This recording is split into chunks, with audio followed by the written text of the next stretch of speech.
Okay, so number 38, what is the axis of symmetry for the graph at the right? This got bumped to the next page, but it's the one back here. Right, our axis of symmetry is what splits it in half.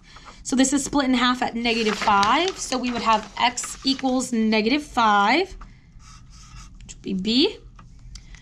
What are the coordinates of the vertex for the graph? So our vertex is h comma k. Remember, we take the opposite of h and we leave k the same. So we'd have -8 comma -9. Which of the following graph opens downward? That's based on A being negative, so we would choose option B. 41, Pat purchases an antique item for $750. It increases in price by 1% each year, and then we need to write an equation to represent that.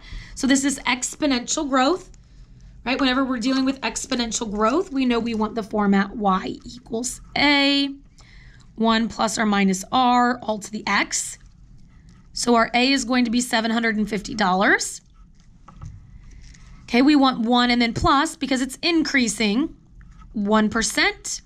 And if we put that together, it'd be y equals 750, 1.01 to the x. 42, if we want to find the vertex, that means we need to do negative b over 2a. So -10 over 2a is 1.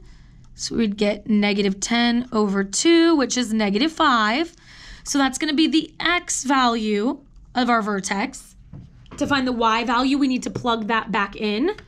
So we would need to say -5 squared plus 10 times -5 minus 2, and we get out -27. So that would be our vertex. 43, we need to use the frequency table to answer the questions.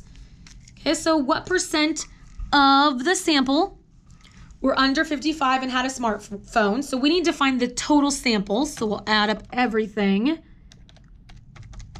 Right, 30 and 20 is 50. So we're gonna have 110 on our denominator. Were under 55 and had a smartphone. So under 55 and had a smartphone is 48.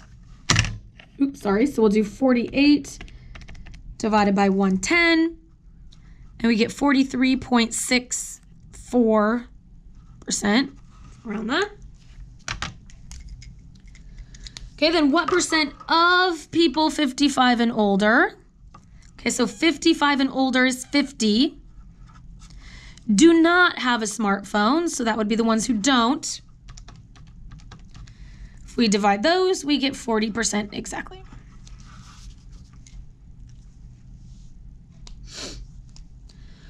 '44, we just need to plug in some good input values that will fit on the graph. Okay, so if we plug in -1,